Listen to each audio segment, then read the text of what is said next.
YouTube, what's going on? Oh, I feel like I haven't talked to you guys in forever. And I promise you, it's not from the lack of trying to vlog, because I've been trying to vlog. I just have yet to find a good spot for this microphone and this new helmet that actually sounds good. So I tried like last, what was it, 2 days ago to vlog, because I had taken the microphone out of the helmet again and tried to put foam around it to see if that'll help try to disperse some of the air resistance. Tried it out, still sounded like shit. So I was like, well, I was kind of at a loss of what to do. And I randomly thought, hey, maybe it's my mic settings in the drift, because on my old, I had to adjust the mic settings to lower the sensitivity on the drift. Sure enough, they returned all the way back up again, so God knows what I could have had it on a number of minutes ago. So hopefully this works as a spot.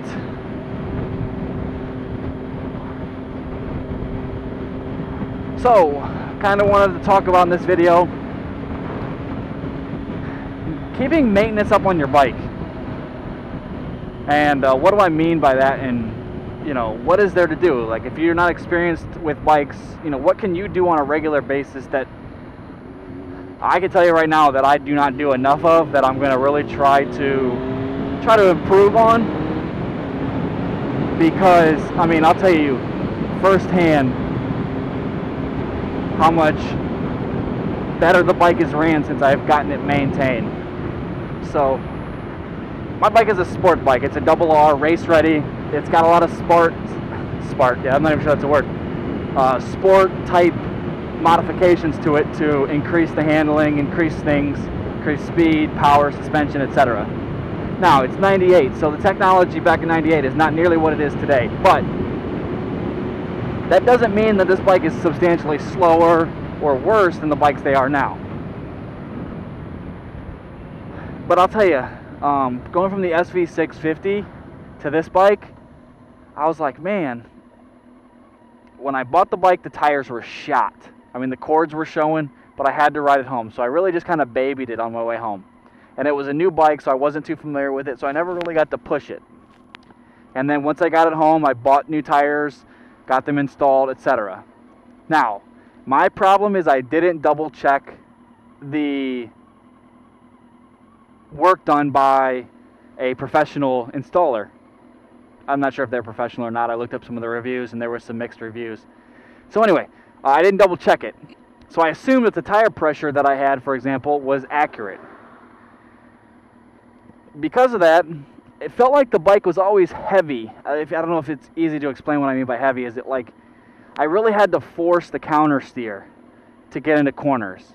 And that seemed awkward, but I just attributed it to an older generation bike from my SV650. I went up in power, so obviously you're going to lose a little bit of handling and performance in the sense of cornering, but you're going to pick that back up in straight line speed and power on the back end.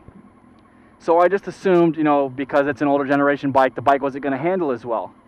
Never thought maybe it's, you know, an issue with what's going on.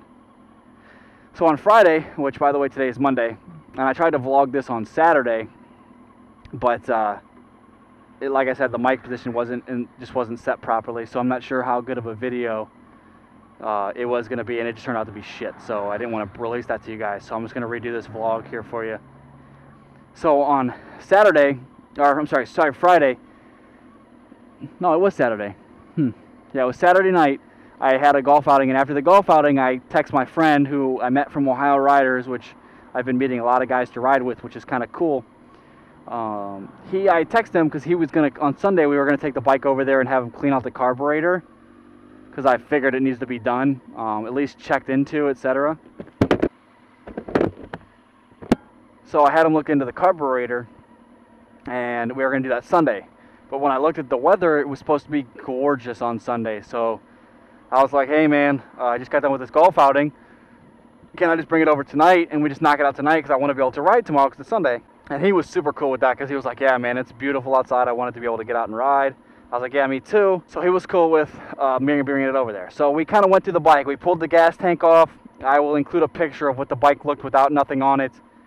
You'll see in the picture here in a second, we taped over the carburetors because we were taking an air gun and shooting it through the bike front because there was some stones and stuff in there, so we didn't want that to go into the carburetor, so we covered it up with tape. So ignore that, but this is what the bike looks like with the tank and stuff off of us doing the maintenance. Okay, so that's what it looks like here.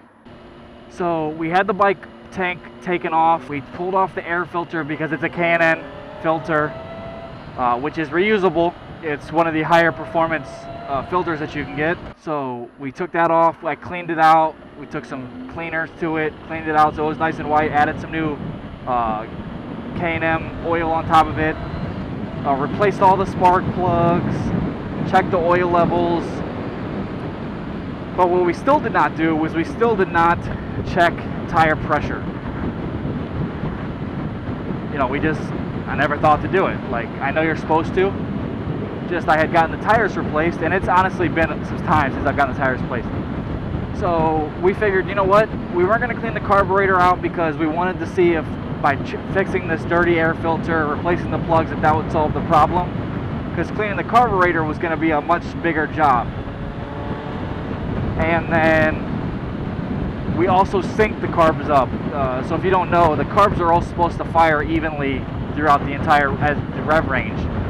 So they should idle together, and then as you give it more gas, they should race together.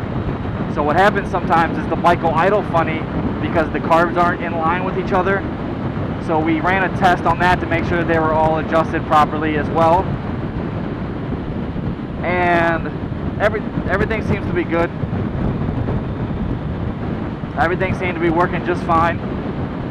So we went on a ride Sunday afternoon, and we went about 5 hours worth of riding.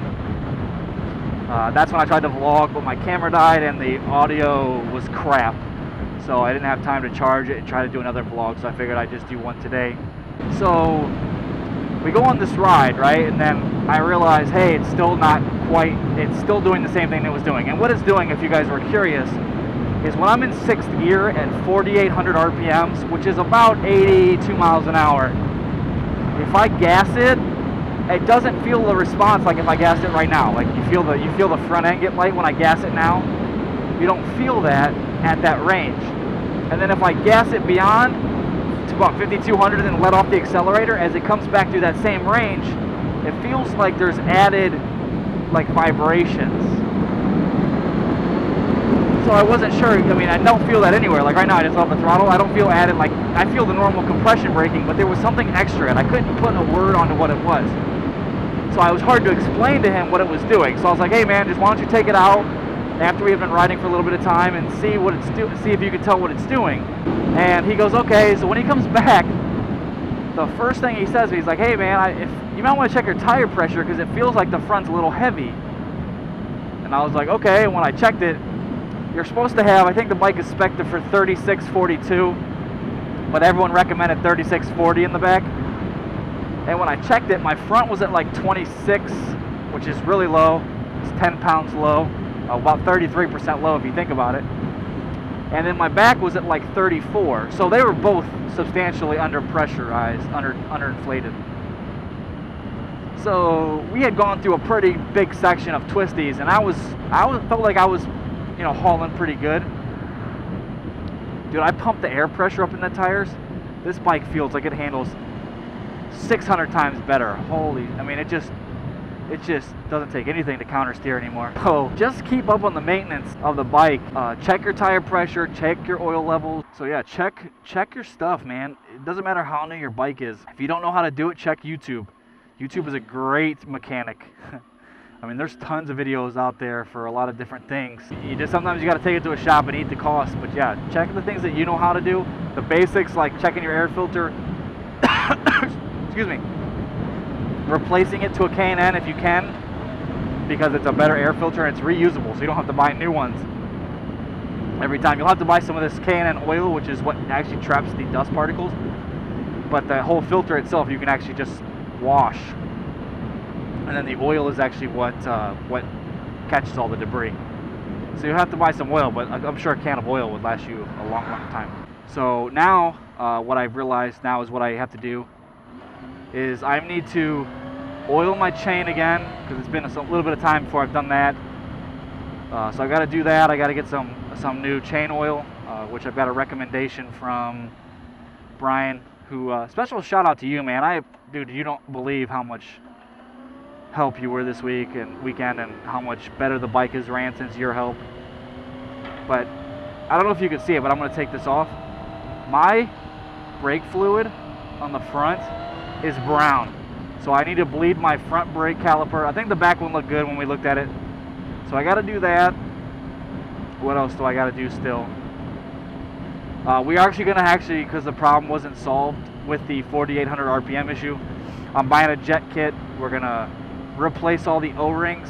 Because my bike is older, they've recently going to start to go what they call 15% ethanol gas, which is going to have 15% ethanol into the petroleum, into the petrol.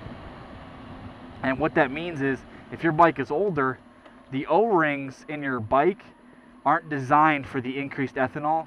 So over time, as you use that gas, it'll break the O-rings down. So what you need to do is you need to replace all those O-rings to a new standard that's able to withstand that extra added ethanol. So we're going to take the carburetors apart, clean them, install the jet kit. We're going to replace all the vacuum hoses because they were starting to deteriorate just a little bit, being a 15-year-old bike, so we're going to do that. I think that's really all that we got to do still, because we did a lot of other stuff recently. But I mean, it's going to be a little bit of work to do all that, but hopefully when I do that, it's gonna hum again. You know, do what you can to preserve the life of your bikes, because they're not cheap. So yeah, but that's really all I really had to say about the maintenance. Dude, I can't tell you, Brian, how much I really am appreciative of what you did for me this weekend, taking 6 hours out of your day. I know you say you enjoy it, but you're a nice guy, so you would say that whether you enjoyed it or not. Ray, special shout out to you as well for helping me out. You guys are true sports and true motorcycle enthusiasts. So, alright guys, well that's all I have for this video. Hopefully the audio comes out.